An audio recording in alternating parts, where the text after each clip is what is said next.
honor and a privilege to be here this morning. Man, can I tell you how beautiful you are this morning? God is so good. God is so good. And I'm not here to share about myself today. I'm not here to share about myself.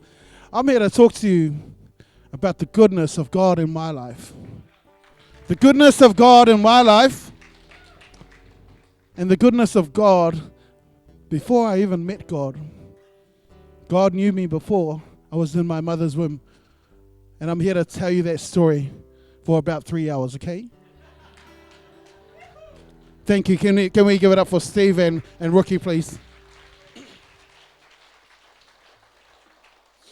So my name is Kahui, Winiata, Topi. It's okay, you can cry. I cry all the time.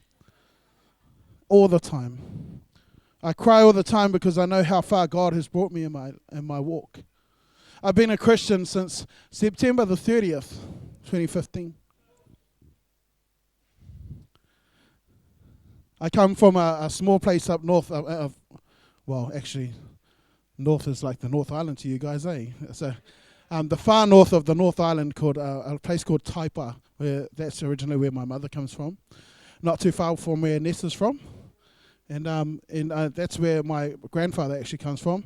And my father actually comes from Tainui, a little place called the center of the universe. Yeah. I try to make people laugh all the time. Just the nerves, yeah. I am the former Black Power President, Mangukaha, for the Waikato region. Former Mangukaha President for the Bay of Plenty, or Pōtiki. And I just want to share with you guys, once again, just the goodness and the grace that God has shown me in my life. I don't deserve to be here today. If it was up to me, I wouldn't be here. If it was up to the enemy, I would not be here. The enemy has tried to stop me from being at this specific place all my life. All my life. And just by the grace of God, I got to be here. Yesterday, man, was an amazing day. Can we give it up for Luke and Shani, man? They're just beautiful people. Luke, man, you put me on my toes to speak a bit more Māori. Yeah. I just want to really acknowledge your guys' pastors here. You guys' pastors have allowed me and my friend to stay in their house for the last couple of nights. It can't be easy having me in your house because, like Sue said, it was like a freight train in the house. I snore like a locomotive. They had me in the room next to their room, and I had to move myself away from their room, like 2 more rooms away, because I just was, I just wanted to not do that to them. But they're such amazing people. They've been so hospitable to us. And they're such loving people. When you tell me, or when you tell me that we're family, I literally take it literal. So when we come into Sue's house and Paul's house, I went straight to the fridge. What's in the fridge? Yeah. Oh, yeah, I'll tell you, I'm hungry. So we woke up the next morning and she had been kicked out of her kitchen. And she's like, what are you doing? I said, we're making you breakfast. They're like, look. And then she took a video of us. And she said that my kitchen's been taken over. Yeah, I love it there. They've got a nice, beautiful place there. I felt so welcome there. And I don't really want to jump back on the plane after this, but I have to. But I just really want to honor you guys for having us and such beautiful people. I hope you guys are here tonight. My best friend, Rayana, is going to be preaching here tonight, and she preaches, man. She is a preacher. She brings the word. She brings the truth. I bring the grace. She brings the truth. So at our church, we alternate preaching all the time. So everyone knows when they're going to get a bit of a telling off, and then next week it's me, and I'll bring the bit of a grace. But she's an awesome preacher. She's actually the preacher of our church. I'm more pastoral, and she is going to bring you guys a fiery word about also how she come to the Lord as well, and which is going to be a beautiful. I encourage you to bring your friends. Women, bring your friends. This is a story. This is a love story between her and God, and how God restored her family. The enemy took her family away from her, and God restored it. Man, it's an amazing story. Can I pray? Yeah. Father God, we thank you, Lord, this morning, Lord, that you're a good God and that you're for us and you're not against us. Father God, I thank you, Lord, for each and every single person in this place. Lord, that they are willing and faithful, they're faithful servants to your glory. Father, help me to decrease as you increase at this pulpit today. In Jesus' name I pray. Amen. My story starts off in 1980. This is when I was born. I was born to Lily Rosemary Topi, and she, my mother, was actually, still is, a gangster to this day. My mum has never really known anything else other than a life of crime, a life of drugs, a life of alcohol. And so I was born into this type of lifestyle straight away, right from birth. My father, his name is Martin Cooper, otherwise known as Skunk. My father founded the Black Power in Auckland. So my father started up a chapter in Auckland, the Black Power Auckland chapter, which was they were actually quite a good club. Never really done much gangster, not ugly stuff, well, that you guys knew of.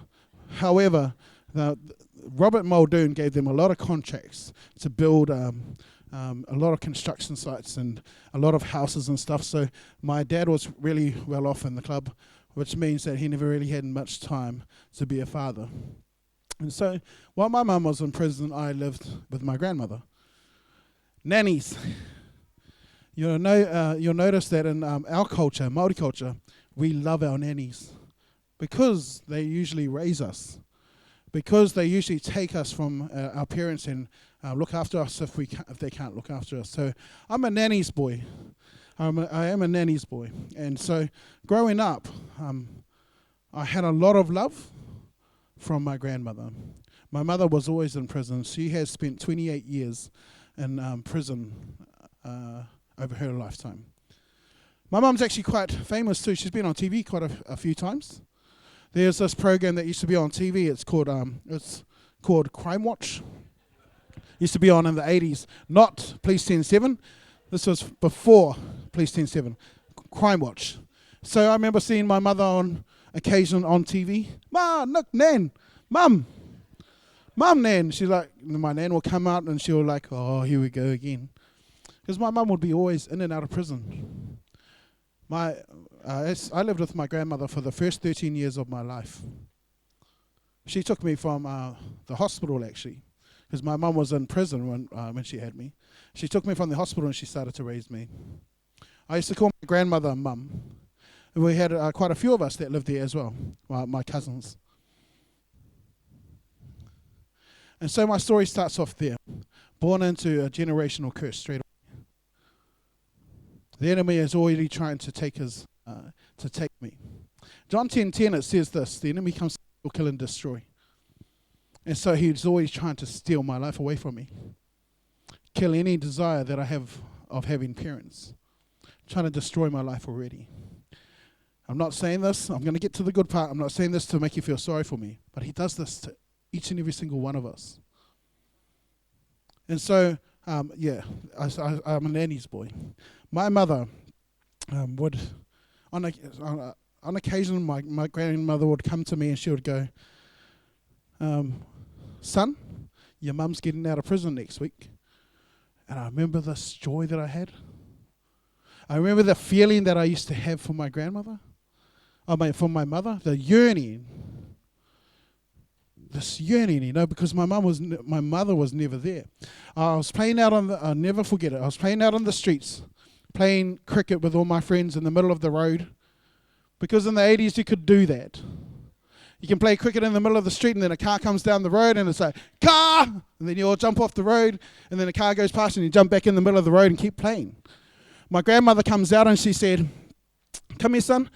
And then I went over to her and she goes, your mum's getting out next Wednesday. I just remember that joy. My mum's going to come and get me.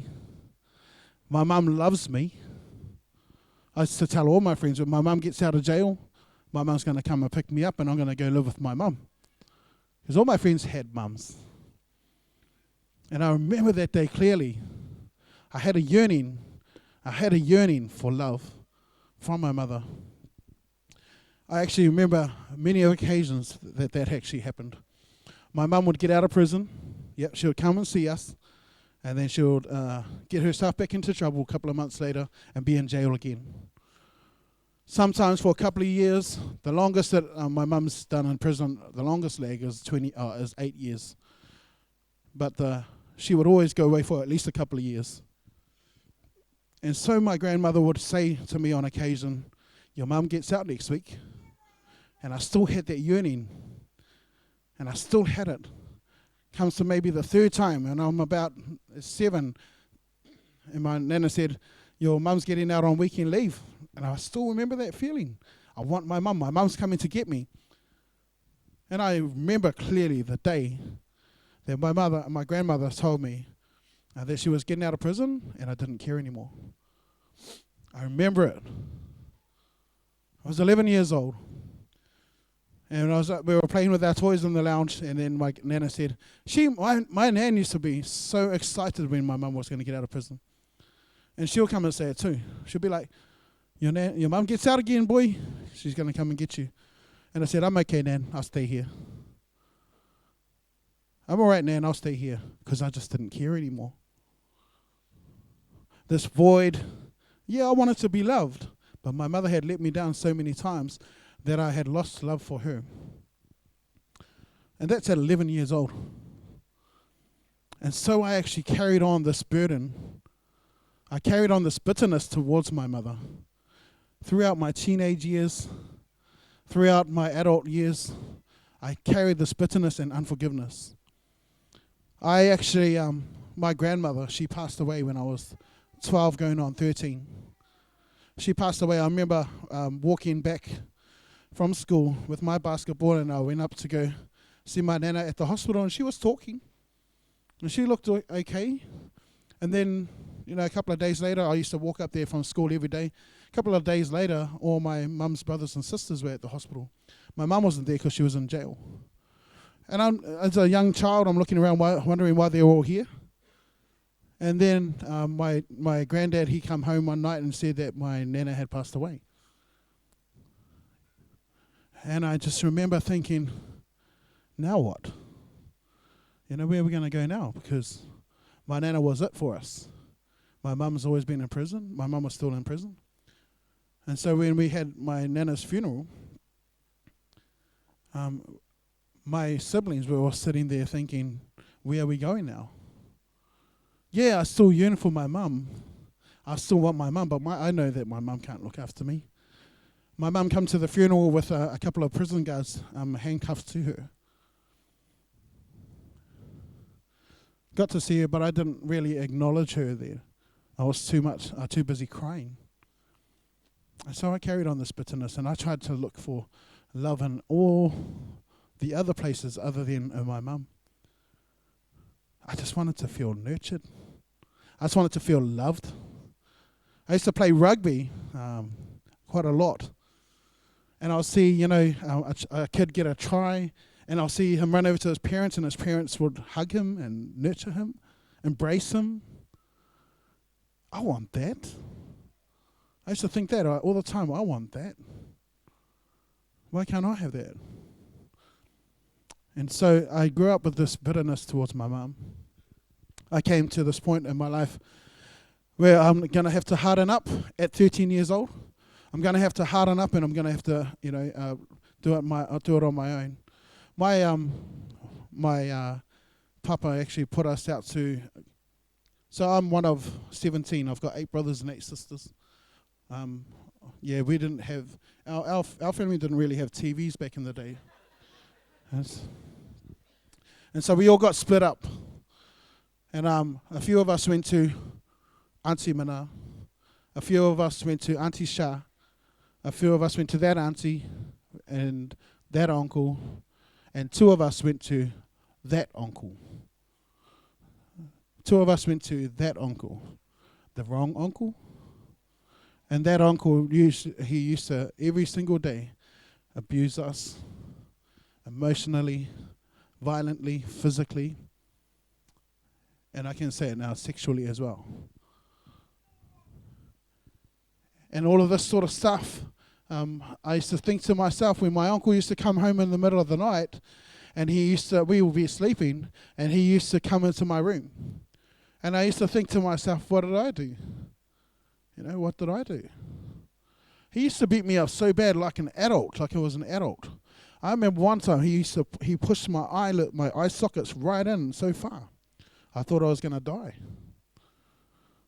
I used to wake up with my pants at my knees.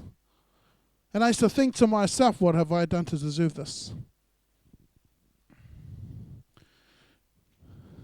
That man, by God's grace, he's passed away now, but before he went, I got to speak to him about the goodness of God. And I got to say to him that I forgive him.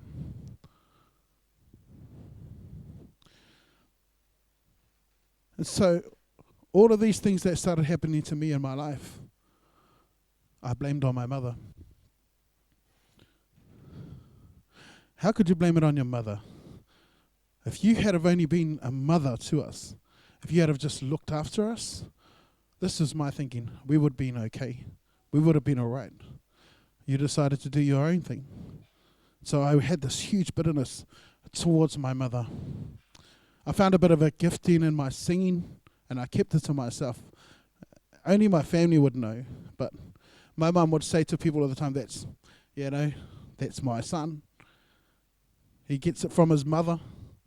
And I used to really put her down, and in front of everybody I would say, no, I don't get it from you. I got it from my nana. And then she would say to me, no, but you came from me. And I said, yeah, but you gave me away straight away. So I'd really make her feel really bad. Condemn her all the time. At 14 years old, I decided I'm going to try and find the love that I yearn for in the gang, my dad's gang. And so I went and joined with one of my uncles. He said, boy, chuck a t-shirt on. Now you're a prospect. I'm a prospect now. I have to do everything that they tell me to do. 14 years old. A lot of bad things that you have to do. I had to fight people all the time. I'd be sitting in the back of the car and they'd just say, get out, go and fight that person that's walking on the road, and I had to. Sometimes I'd win, sometimes I'd lose. Rob whoever they told me to. Then I got a girlfriend and I moved in with her. Me and my friends just started, we all lived at my girlfriend's house, and we started robbing people, like I said in the video. We'd go and rob people's houses, fill our rubbish bags up with their food in their cupboards, and then go take it to our house and fill up our cupboards with their food. We called that providing. We feed the family. I said to I said it to Jake the other day.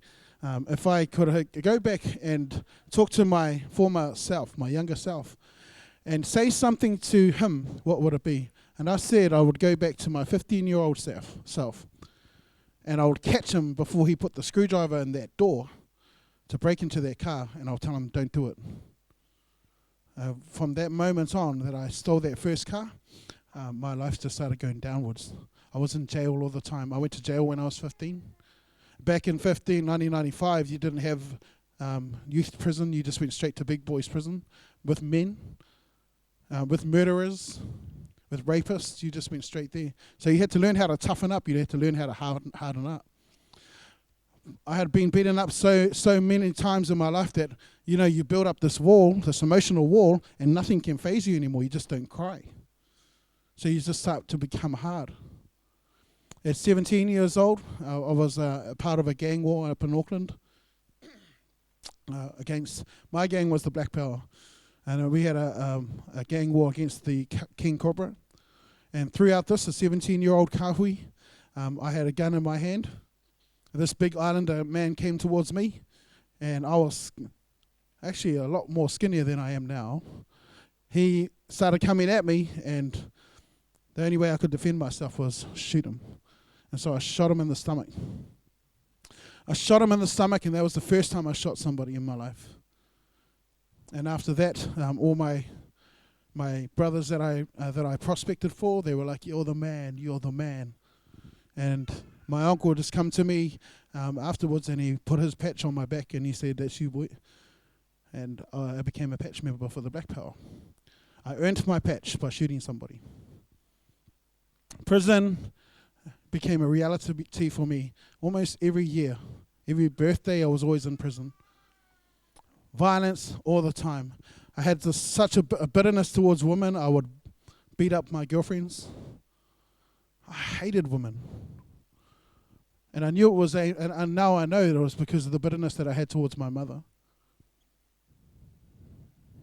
And so I carried this, and I carried this throughout life. Why won't you just love me? Why won't you just love me? What's the matter with me?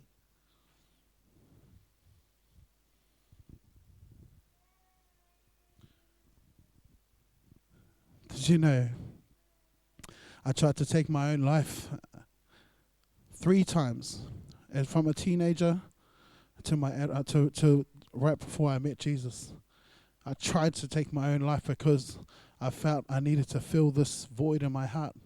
My mother hated her. Passed it down to my children. My children never respected my mother. Whenever I was around, and if my mother was around in the same area, my mother would get no respect for myself or my children. I got so hooked up on the meth that I ended up becoming one of the biggest drug lords in the Waikato region.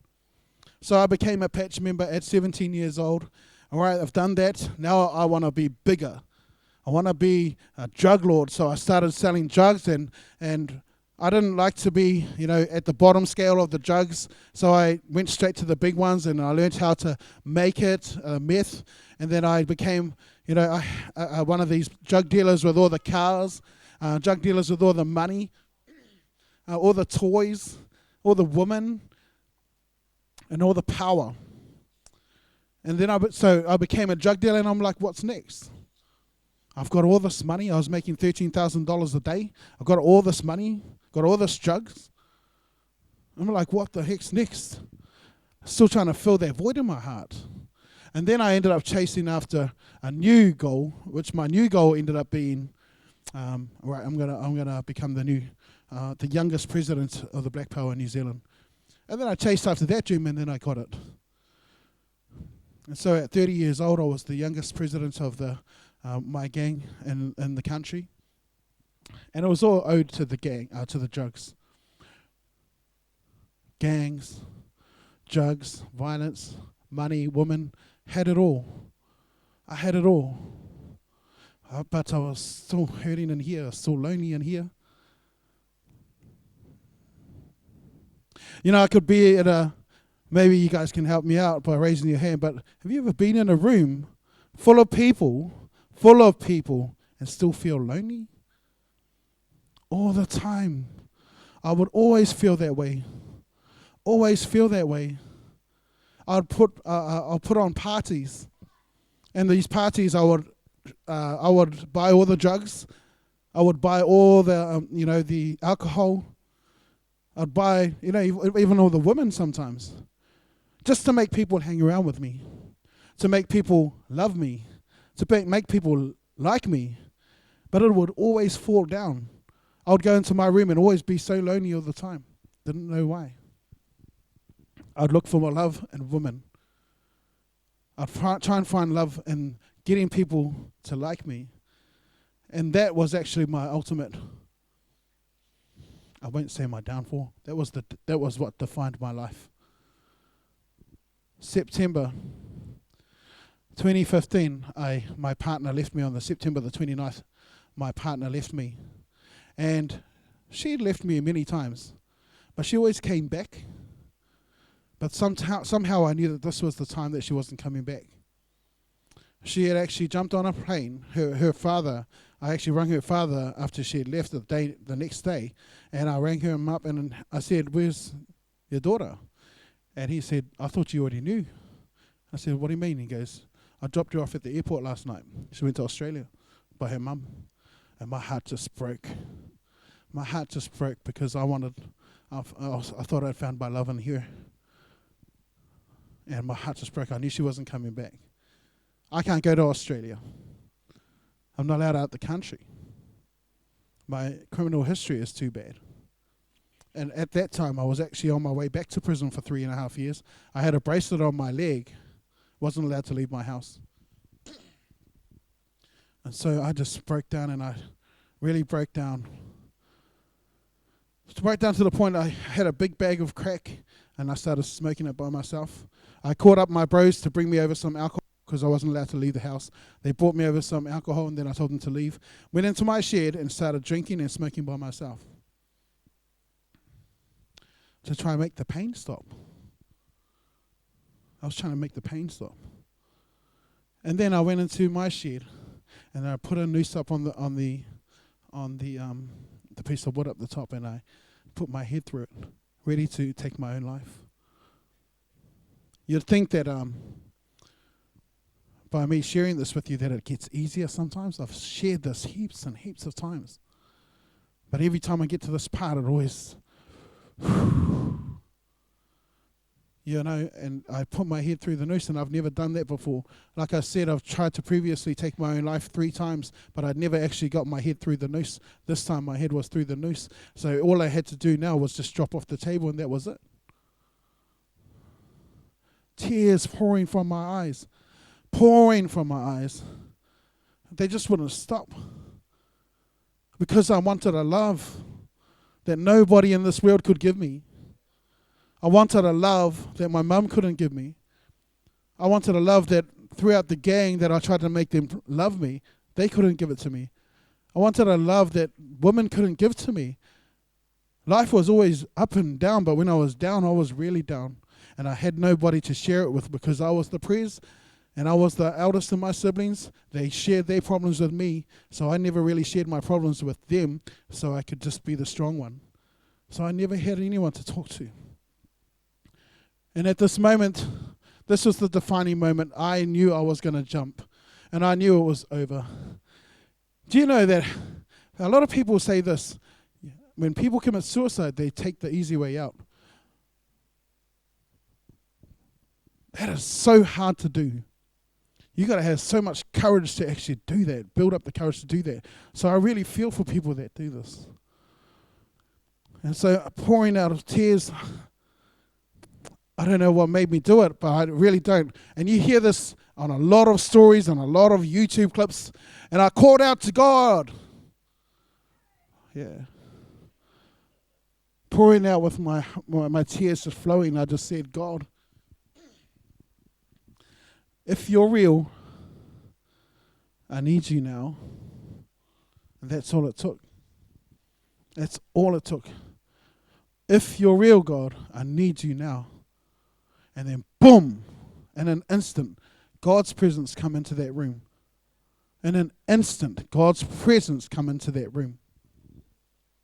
I will not be standing here today. If you knew me in my former life, you know that I would not be standing here saying this right now. God's presence come into that room. People say to me, what did God say to you? Did he say, get off the rope? Did he say, I am God? Nah, he didn't. I see many parents here today. You can see Jake at the back right now, and he's holding his daughter. Did you know how loved his daughter feels right now just by him holding her?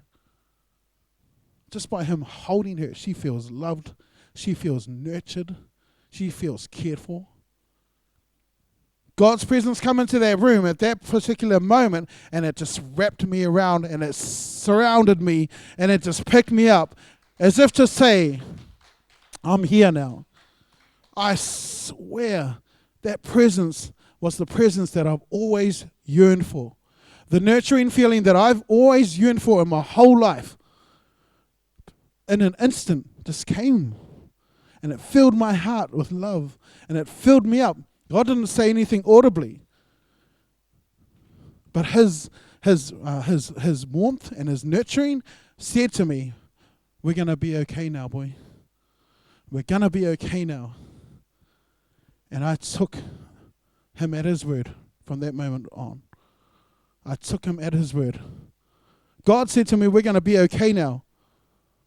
How are we going to be okay now? I'm on my way back to jail. Nobody loves me. Been in prison all my life. I've been a criminal all my life. God, you know me. But God said to me in that moment, and I believed him, and I hold him to his promise now. God is so good in my life. From that day forward, I decided to give him a go. It took me a long time to actually build up the courage to talk to him, but eventually I did. And I did, and I said, and he came into that room, he took all my burden, all my bitterness, absolutely everything off my shoulders. And he said, that wasn't yours to begin with. That's mine. And he took it. I met Jesus on this day. I have a message that I sent to my auntie. I said, Auntie, because I didn't know how to talk to God, and I only knew one auntie that knew God. So I texted her because I didn't know what to do next. I didn't know how to talk to God. How do I talk to the unknown without feeling stupid? And so I messaged my auntie. Here's the message here.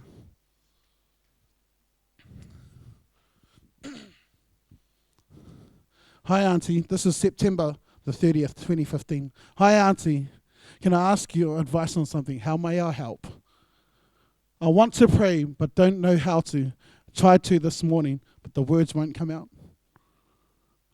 I want to get to know God. I wouldn't ask if I wasn't serious, Aunt. I just don't know how or what to say. That was my beginning of my journey with God. The next slide, my auntie tells me how she prays. And that's where I took my cue from. She goes down on her knees into a quiet place. And so I did this. And I sat there and I opened my heart to God. You can take that off now. Do you know that God will accept you any way you are?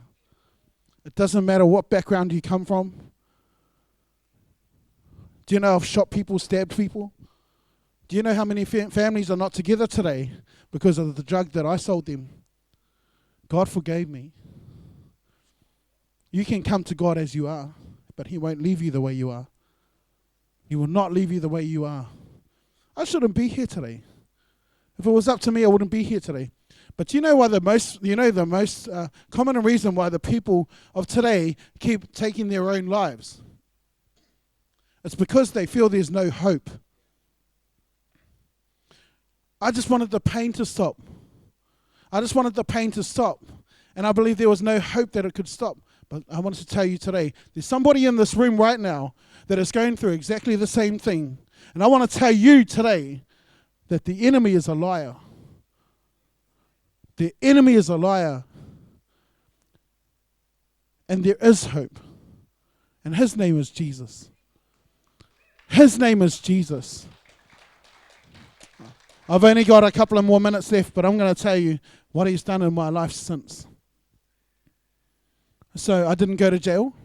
I went to my sentencing. I actually made my way to a church. From that day when I went to church, I decided I'm going to give all. And I started praying. I started learning how to pray. And then I went to my sentencing, and the judge said that you're not going to prison today. I want to tell you today, Kahui, you got lucky today. And it's actually on Google. If I go into Google and I type it up, it says in there, I exercised my right to mercy today.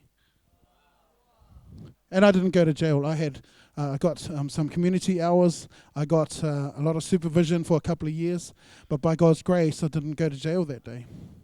I've had many of cars. I never had a license. So whenever my cars would get impounded, I would never be able to get them out because I didn't have any ID or a license or anything. So I just let them go. By God's grace, I had to do my learner's license. I had to do my restricted license, and then I had to do my full license. And then he gave me a job mentoring kids that I actually used to be like. God actually sent me back to school.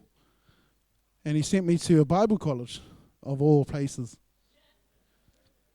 And I finished school at 13 when my grandmother passed away. And I always thought I was dumb.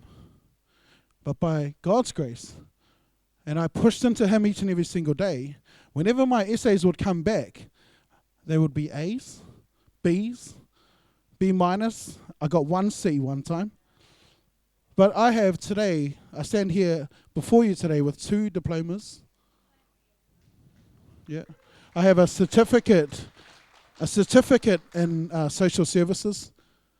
And somehow, over that time, in the last 5 years, people started calling me Pastor Kahui.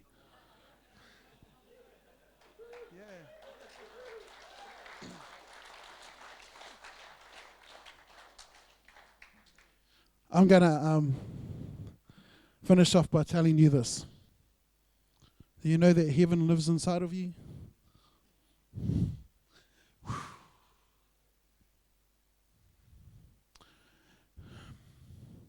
I'm not here today to talk about myself. I'm here to talk about how God transformed my life and how He can do it for you. I'm here to talk about if you would only humble yourself, if you would turn from your wicked ways, then God will rain down upon you. And the love that He rains down upon you,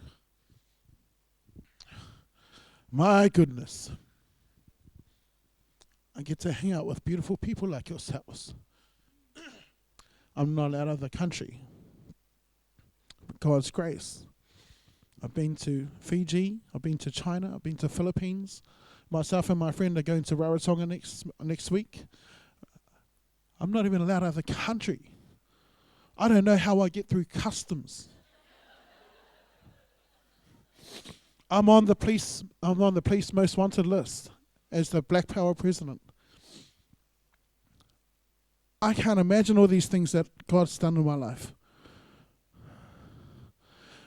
But it says in the Bible, but if you would only humble yourself. It also says, seek ye first the kingdom and all its glory, and all of these things will be added unto you. Matthew 6:3. If I go by that promise each and every single day, and if you would only push into the word, man, God will be great in your life. God will be great in your life. I sort of warned you about the tears, but I'm gonna end this. Is that ready to go, bro? Can I have the worship band up here with me, please? I'm going to end this today with a song that's really dear to my heart. And I'm also going to put this call out there today.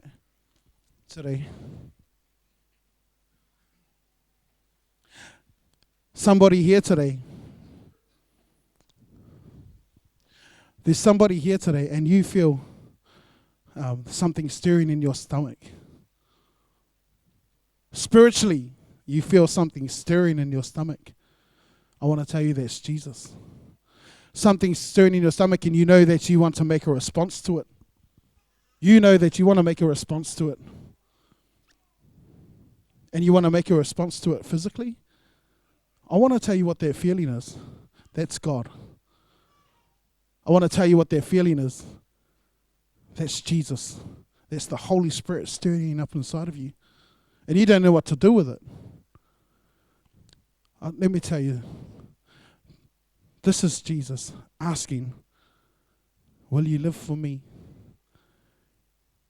And He wants you to make a physical response. And your physical response goes like this. So I want to ask you today, will you make a physical response today and raise your hand with me? And I'm going to ask you to do it in the count of 3. And we're all going to do it together, okay?